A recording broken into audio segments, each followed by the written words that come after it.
जब कोई बात बिगड़ जाए, जब कोई मुश्किल पड़ जाए, तुम देना साथ मेरा ओ हमनवा। जब कोई बात बिगड़ जाए, जब कोई मुश्किल बढ़ जाए, तुम देना साथ मेरा ओ हमनवा।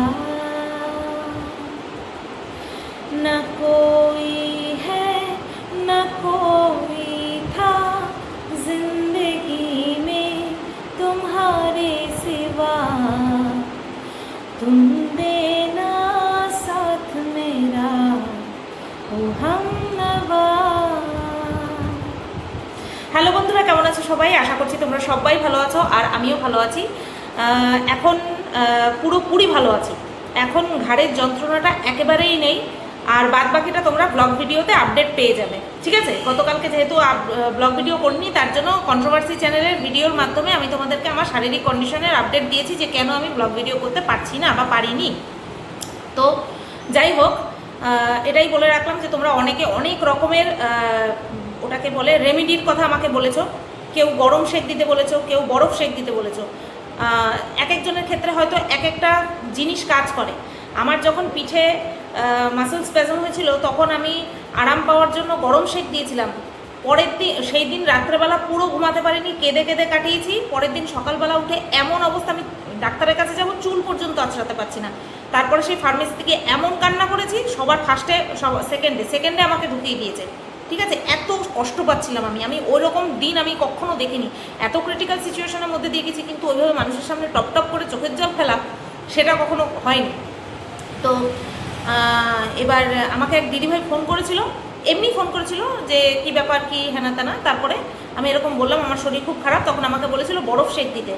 তো বাড়িতে গিয়ে আমার নিচের ফ্রিজে না ওই আইস প্যাক নেই, ঠিক আছে, দেয়নি। এবার আমি অর্ডার করে দিয়েছি, চলে আসবে, কারণ আমার এই মাসেল স্প্যাজমের বিষয়টা ভীষণ পরিমাণে হয়, ঠিক আছে?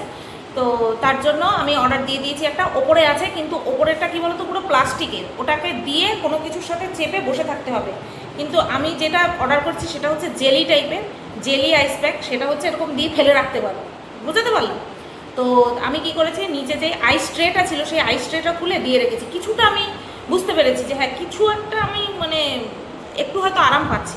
তারপরে বর বাড়ি এসছে, তারপরে ও একটা স্প্রে দিয়ে দিয়েছে। তারপরে বললাম আপডেট তোমরা পেয়ে যাবে, কিন্তু আমি এখানটা আপডেট দিচ্ছি। ওই যে কেন বলো তো, কারণ তোমরা অনেকে রেমিডিসের কথা বলেছে তো, সেই কারণের জন্য। তো যাই হোক, মোদ্দা কথা হচ্ছে আমার গরম শেকে আমার প্রবলেমটা আরও বাড়ে এই বিষয়ে, কিন্তু বরফ শেক দিয়ে আমার কিন্তু প্রবলেমটা অনেকটাই কমে গেছে। আর আজকে সকালবেলা উঠেও আরও একবার স্প্রে দিয়ে নিয়েছি, ব্যাস একদম পুরো ব্যথা কিন্তু এখন আর নেই, ঠিক আছে? তো তোমাদের সবাইকে মন থেকে অনেক ভালোবাসা, যারা যারা তোমরা আমাকে এই রেমিডিস বা নুস্কা এগুলো দিয়েছো, ঠিক আছে? চলো এবার ভিডিওতে আসি। আজকে দুটো ভিডিও তোমাদেরকে দিতে চলেছি বাবা, এটা আমার নিজের জন্যই বিশাল বড় ব্যাপার, আর তোমাদের তো ভালো লাগবেই আমি জানি।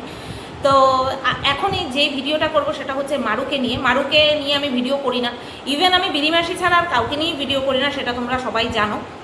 কারণ বিড়িমাসি আমার কাছে হচ্ছে one and only controversial topic. আর কি কেউ নেই? অবশ্যই আছে। প্রিয়ার যা কল্পনা, এরা প্রচুর বাওয়াল করছে, সেটা নিয়ে সবাই করে খাক। আমি সেখানটায় হাত বাড়াবো না, কারণ আমার হাত বাড়াবো না মানে কি, আমার ভালো লাগে না, আমার মনে হচ্ছে না যে আমি এই বিষয়টা নিয়ে করি। কেন বলো তো? বিড়িমাসি তাও একটুখানি সময় নেয় বেশ পাল্টাতে বা ভেগ ধরতে, একটু সময় নেয় মুখোশ পাল্টাতে বা খোলস ছাড়তে একটু টাইম নেয়। কিন্তু এই যে প্রিয়া আর এর যা এত তাড়াতাড়ি খোলস পাল্টায় না, মানে আজকে ধরো দুজনের নামে বলছে, এক সপ্তাহ পরেই কী করবে বলো তো, এ ওর বাড়ি যাবে, এ তার বাড়ি যাবে, গিয়ে থাম্বনেলে ছবি চিপকে আবার ভিউজ কামাবে। এই কারণের জন্য আমি প্রিয়া আর ওর যে যা আছে কল্পনা, এদের ঝগড়া নিয়ে আমি ভিডিও করি না। ভিউজ হতো, অবশ্যই ভিউজ হতো, ঠিক আছে?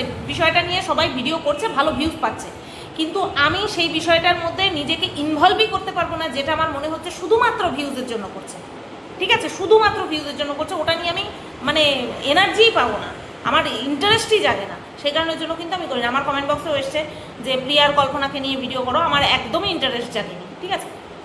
তো যাই হোক, এবার মারুকে নিয়েও আমি কেন ভিডিও করি না, কারণ এমনিতেই তোমরা জানো মারু প্রেগনেন্ট, তার মধ্যে আমি আমার ব্যাপারটাও তোমরা জানো। এবার মারুকে নিয়ে আমি যদি কোনো ভালো কথাও বলি, আমি মারুকে নিয়ে ভালো কথাই বলি, যদিও কন্ট্রোভার্সিয়াল টপিক ছুড়ে দেয় তখনই আমি কন্ট্রোভার্সি করি, কিন্তু তারপরেও মানুষের আমার কথাটাই বেশি চোখে বাঁধে, চোখে পড়ে, কানে বাঁধে, সব জায়গাতেই বাঁধে। তো মানুষের চোখে বাঁধে, কানে বাঁধে, সেই কারণের জন্য আমি মারুকে নিয়ে ভিডিও করছি না, সেটা কিন্তু একদম না। কারণ এই জোনটা এরকম, সোশ্যাল মিডিয়া জোনটা এরকম, বিশেষ করে আমাদের এই ইয়ের মধ্যে, গ্রাউন্ডের মধ্যে বিষয়টা এরকম না যে ব্লগাররাও রীতিমতন কন্ট্রোভার্সি ক্রিয়েটারদেরকে পাশে নিয়ে যে কিনা নেগেটিভ ভিডিও করবে, স্পেশালি আমি, তাকে মিলে বলতে বসে পড়ে, ঠিক আছে? এটা বেশ হাস্যকর। তার জন্যও কিন্তু আমি ইয়ে করছি না, কারণ আমরা সবাই জানি আজকে আমি যদি কোনো বড় ব্লগারকে নিয়ে কন্ট্রোভার্সি করি, আবার সেই বড় ব্লগার যদি আমাকে তেড়ে ফুড়ে উত্তর দিতে আসে, তার পরিপ্রেক্ষিতে যদি আবার আমি ভিডিও করি, আমার ভিউজটা কিন্তু বাড়বে। আলটিমেট এখানে ভিউজটাই ম্যাটার করে, তাই না? কিন্তু তারপরেও আমি মারুকে নিয়ে ভিডিও করি না, প্রয়োজন পড়ে না, ইচ্ছা করে না, যাই হোক, যাই বলতে পারো তোমরা। এবার হঠাৎ করে তাহলে মারুকে নিয়ে আজকে কেন ভিডিও করতে বসলাম? কারণ আছে তার জন্য। তো চলো বলি, মারু এর মাঝে নিজের বাড়িতে আর কি, ভাড়া বাড়িতে আর কি 9 মাসের স্বাদ করেছে, ওর বর করেছে। তো সেটা নিয়ে কিন্তু অনেকে অনেক কথা বলেছে, সেটার উত্তর মারু দিয়েছে।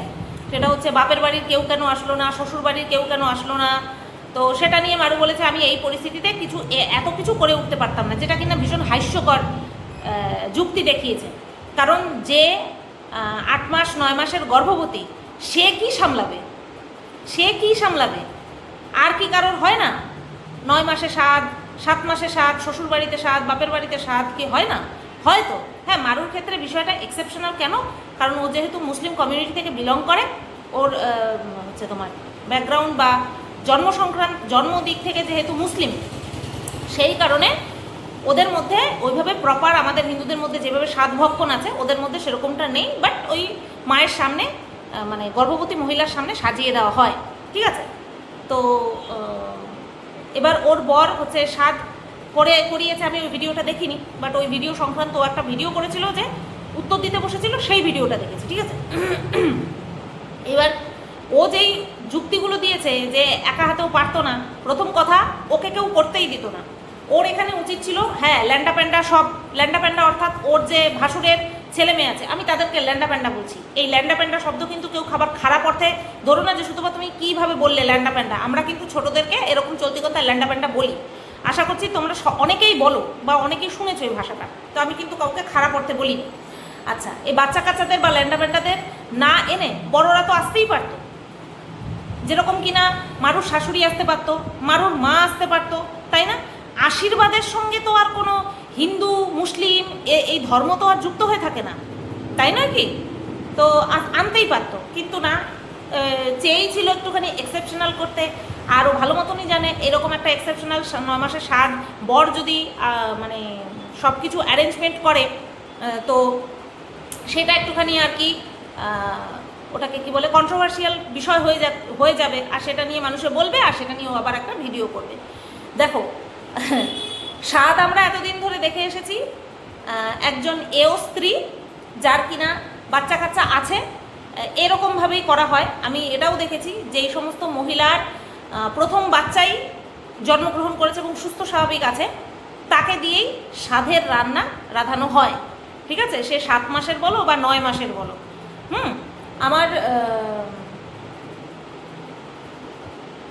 আমার বোনের 9 মাসের স্বাদ আমার মা করেছে, আমার মা রান্না করেছে। আর আমার বোনের 7 মাসের স্বাদ শ্বশুরবাড়িতে একজন মহিলা রান্না করেছে। সে হচ্ছে তোমার আমার বোনের শ্বশুরবাড়ির জানি কীরকম একটা মানে সম্পর্কের দিদি হয়, মানে আমার বোনের দিদি হয়, বুঝতে পেরেছো তো? শ্বশুরবাড়ির দিক থেকে সে রান্না করেছে, শাশুড়ি রান্না করতে পারেনি, কারণ যেহেতু বোনের শাশুড়ি বিধবা মানুষ, তার জন্য কিন্তু রান্না করতে পারেনি। তো এই যে মারু উচ্চারণ করছে মুখ থেকে স্বাদ, 9 মাসের স্বাদ, ঠিক আছে? তো সেই জায়গায় তো কোনো নিয়মই পালন হয়নি।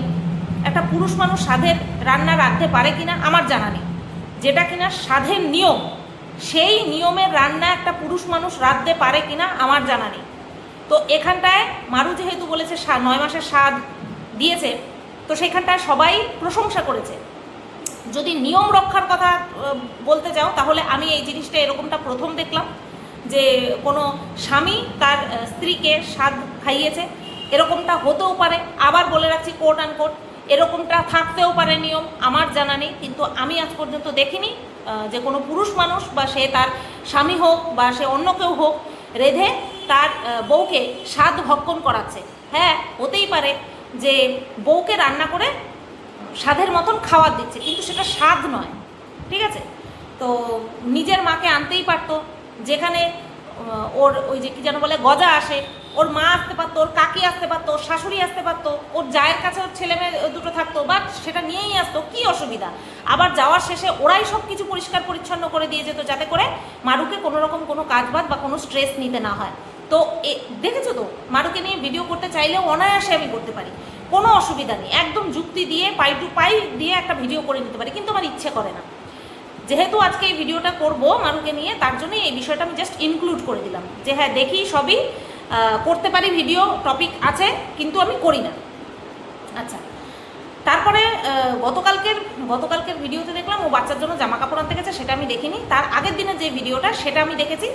আর যেই দিন এই যে স্বাদ ভক্ষণের বিষয়টা নিয়ে বলতে বসেছিল মানুষের কমেন্টের পরিপ্রেক্ষিতে, সেই দিন আরও একটা বিষয় যুক্ত করেছে যে কিছু মানুষ ওকে নিয়ে সমালোচনা করছে।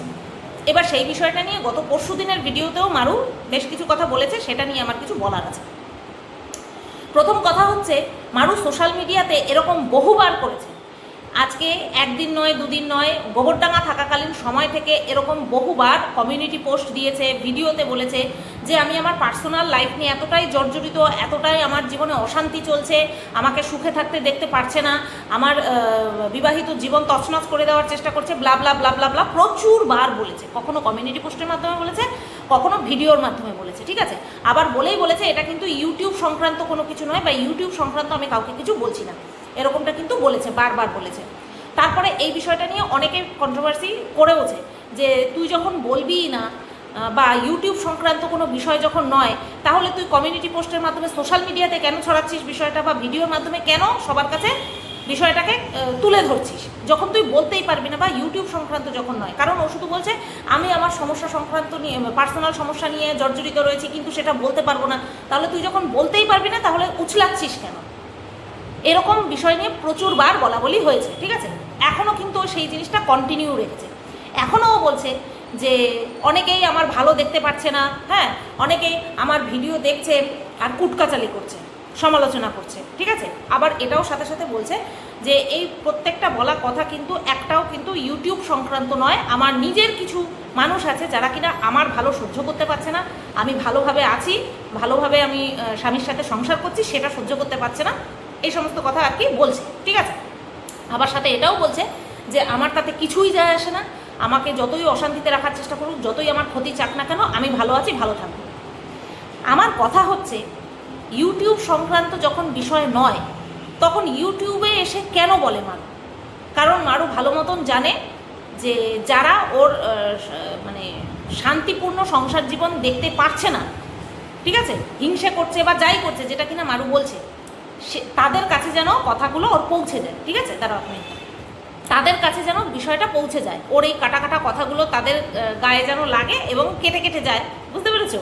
তো সেই কারণের জন্য বলছে। এবার এই প্রসেসটা তো আমার বোঝা হয়ে গেল, প্রশ্নও করলাম, উত্তরও দিয়ে দিলাম যে এই কারণের জন্যই মারু বিষয়টা বারবার করে বলছে ভিডিওতে, কারণ এখন ওকে নিয়ে কেউ কন্ট্রোভার্সি করেই না। এবার আমার কথা হচ্ছে, মারু কথাগুলো জানতে পারছে কি করে? মারুর শ্বশুরবাড়ির লোকজন কেউ হয়তো এরকমটা করছে না, করছে কি? কারণ মারুর শ্বশুরবাড়ির লোকজন খুবই সীমিত, সেটা হচ্ছে ওর শাশুড়ি, ওর যা, ভাসুর। এবার ওর যা ভাসুর কি এরকমটা বলছে করছে না, কারণ এরকমটা যদি হতো তাহলে গোবরডাঙ্গা থাকাকালীন সময় থেকে এই সমস্ত কথা কিন্তু মারুর কমিউনিটি পোস্টে, মারুর ভিডিওতে আমরা শুনতে পেতাম না, তাই না? তাহলে এটা স্পষ্ট যে মারুর বাপের বাড়ির দিক থেকে, বাপের বাড়ির তরফ থেকে কিন্তু এইরকম গণ্ডগোলটা হচ্ছে, যে যার জন্য মারু কিন্তু কখনো কমিউনিটি পোস্ট, কখনো ভিডিওর মাধ্যমে এই সমস্ত বিষয়গুলোকে উছলাচ্ছে, ঠিক আছে? এবার কথা হচ্ছে, মারুর কানে কথাগুলো তুলে দিচ্ছে কে? এটা হচ্ছে বিষয়। মারুর কানে কথাগুলো তুলে দিচ্ছে কে? কারণ যারা কিনা মারুর নামে এরকম কথাগুলো বলছে বা মারুর ভালো চাচ্ছে না, হ্যাঁ, তারা নিশ্চয়ই মারুর সামনে এসে বলছে না, মারুর বাড়িতে এসে বলছে না, তাই তো? তাহলে কথাগুলো মারু কোথার থেকে জানতে পারছে? মারু তো বলছে এই বিষয়গুলো একটাও সোশ্যাল মিডিয়া সংক্রান্ত নয়, আমার পার্সোনাল লাইফ সংক্রান্ত। তাহলে মারু জানতে পারছে কোথার থেকে? কে মারুর কানে তুলে দিচ্ছে কথাগুলো? মারুর মা? মারুর মা কি তুলে দিচ্ছে? বা মারুর বাড়িতে যে কয়জন লোকজন আসে তারা কি মারুর কানে তুলে দিচ্ছে?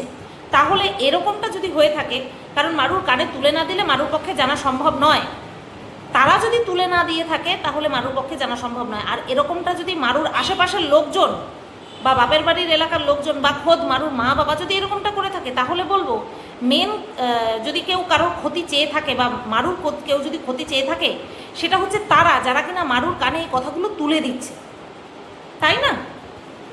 আজকে আমি XYZ কাউকে 1000টা গালি দিতে পারি, হ্যাঁ, 1000টা গালি দিতে পারি, কথার কথা বলছি। সেই গালিটা আমি এমন কারোর সামনে দিচ্ছি, সেই মানুষটা আমার দেওয়া গালি, আমি যাকে গালি দিচ্ছি তার কানে তুলে দিচ্ছে। তার মানে মেন কালপ্রিটকে মধ্যস্থতা যে করছে সেই ব্যক্তিটা, মেন কালপ্রিট হচ্ছে সে। কারণ মারুর আশেপাশের লোকজন সবাই জানে যে মারু প্রেগনেন্ট। ইভেন সোশ্যাল মিডিয়াতে পর্যন্ত প্রচুর মানুষ সোচ্চার হয়ে গেল মারু প্রেগনেন্ট, মারু প্রেগনেন্ট, মারুকে নিয়ে কন্ট্রোভার্সি করা যাবে না, এরকম, ঠিক আছে? তাহলে সেখানে মারুর কানে কথাগুলো যারা তুলে দিচ্ছে তারা কি হিসাবে মারুর কানে কথাগুলো তুলে দিচ্ছে? কারণ খুব স্বাভাবিক, আমার সম্পর্কে কেউ খারাপ কথা বলছে, সেটা যদি আমার কানে আসে এবং তারা যদি আমার পরিবারের লোকজন হয়, আমার চেনা জানা হয়, আমার মধ্যে একটা রাসায়নিক প্রক্রিয়া বিক্রিয়া সমস্ত কিছু হতে থাকবে এবং সেটা কোথায় গিয়ে এফেক্ট করবে? ডাইরেক্ট আমার শরীরে এফেক্ট করবে। আর আমার শরীরে এফেক্ট করলে কি হবে বুঝতেই পারছো তোমরা। তাহলে যে কথাগুলো মারুর কানে তুলে দিচ্ছে মেন কালপ্রিট তো সে বা তারা সেটা কেন করছে, কিসের জন্য করছে? এই মুহূর্তে এরকম পরিস্থিতিতে করা তো তাদের ঠিক হচ্ছে না। যার যা খুশি মারুকে নিয়ে বলুক না, তাতে কি? ভগবান আছেন, ভগবান রক্ষা করবেন। সে ওর সংসার হোক, ওর বাচ্চা হোক, ওর জীবন হোক, ভগবান রক্ষা করবেন। ও কারোর যদি ক্ষতি না করে ভগবান ওর ক্ষতি হতে দেবে না, তাই না? এটা পরিষ্কার কথা। এটা পুরোটা ক্লিয়ার হয়ে গেল। মারুর কথা শুনে আমি এটাই ভাবছিলাম যে ওর কানে পর্যন্ত পৌঁছাচ্ছে কী করে? সোশ্যাল মিডিয়াতে যখন যদি না হয়, তারা কি কোথাও গিয়ে কমেন্ট করছে? কারণ আমি তো দেখি না মারুকে নিয়ে কেউ ভিডিও করছে। মারুকে নিয়ে যদি কেউ নেগেটিভ ভিডিও করে তাহলেই গিয়ে কিন্তু মারুর পার্সোনাল শত্রুরা, পারিবারিক শত্রুরা সেখানে গিয়ে কিন্তু কমেন্ট করবে। তা মারুকে নিয়ে তো কেউ নেগেটিভ ভিডিও করেই না, তাহলে মারু জানতে পারছে কি করে, তাই না? এই প্রশ্নগুলো আমার মাথায় ঘোরাফেরা করছিল। ভাবছিলাম এই নিয়ে আমি একটা ভিডিও করি, কারণ মারুর বাবা আর মারুর মা, মারু আর মারুর হাজব্যান্ড সম্পর্কে কি কি মনোভাব, ধারণা, ধ্যান ধারণা পোষণ করতো এক সময়, সেটা আমার থেকে বেশি ভালো কেউ জানে না, ঠিক আছে? আমি পর্যন্ত সেই বিষয়গুলিকে নিয়ে নাড়াঘাটা করতে চাই না, বা করছিও না, বা ভবিষ্যতে হয়তো করবও না। কারণ আমি চাই না যে তাদের মধ্যে একটা মিলমিশ হয়ে গেছে, মায়ের কাছে মেয়ে যাচ্ছে, থাকছে, ঠিক আছে, আদর পাচ্ছে, সেই জায়গাটাতে কোনো রকম কোনো কিছু সৃষ্টি হোক। বলবো না মিসআন্ডারস্ট্যান্ডিং, কারণ আমি যা শুনেছি, আমার কাছে যা রয়েছে, বা আমাকে যা বলেছে, আমার কাছে যা রয়েছে মানে আমাকে যা বলে রেখেছে মারুর বাবা মা দুজনেই, সেইগুলো যদি আমার যদি কোনো ইন্টেনশন থাকতো যে ওদের সম্পর্ক আমি নষ্ট করে দেবো, তাহলে আমি সেগুলো দেনাদেন শোনাতাম আর ভিউজ কামাতাম আর ওদের সম্পর্ক নষ্ট করতাম। আমি সেটা চাইছি না, আমি চাইছি না কোনো রকমভাবেই। কারণ মানুষ কষ্টের থেকে অনেক কথা বলে, কিন্তু মারুর বাবা মা কষ্টর থেকে এমন জঘন্য জঘন্য কথা বলেছে যেটা কিনা কোনো বাবা মা কষ্টে থাকলেও বলে না, ঠিক আছে, কষ্টে থাকলেও বলে না। তো যাই হোক, তারপরেও আমি সেটাকে চেপে রেখেছি, আমি সেটাকে বলার প্রয়োজনই বোধ করছি না, প্রয়োজনই নেই আমার। তাহলে মারুর কানে এই সময়ে এই পরিস্থিতিতে কথাগুলো কারা তুলে দিচ্ছে? এটাই হচ্ছে বিগ কোয়েশ্চেন মার্ক। তাহলে যারা মারুর কানে এই সমস্ত কথাগুলো তুলে দিচ্ছে না, তারা কোনোভাবেই মারুর ভালো চায় না, সে যেই হোক না কেন। কারণ মেয়েটাকে উত্তেজিত করছে এই সময়, এই পরিস্থিতিতে। আজকে ধরো XYZ কেউ গর্ভবতী, সে যদি শুনতে পায় তার পারিবারিক মানুষেরা এই ধরনের কথা বলছে, তার মানসিক একটা চাপ সৃষ্টি হবে, তখন তার ডাইরেক্ট প্রভাবটা তার বাচ্চার উপরে গিয়ে পড়বে। আর সেটা কি কখনো মারুর যারা ক্লোজ, যারা ভালো চায়, বা XYZ যে গর্ভবতী তার যারা ভালো চায়, তারা কি কখনো সেই জিনিসটা, সেই নিউজটা তার কানে তুলে দেবে? কখনোই তুলে দেবে না, তাই না? এটাই হচ্ছে বিষয়। আর এটাই আমার এই ভিডিওর বক্তব্য বিষয় ছিল। কেমন লাগলো ভিডিওটা অবশ্যই তোমরা কমেন্ট করে জানিও। সবাই তোমরা ভালো থেকো, সুস্থ থেকো।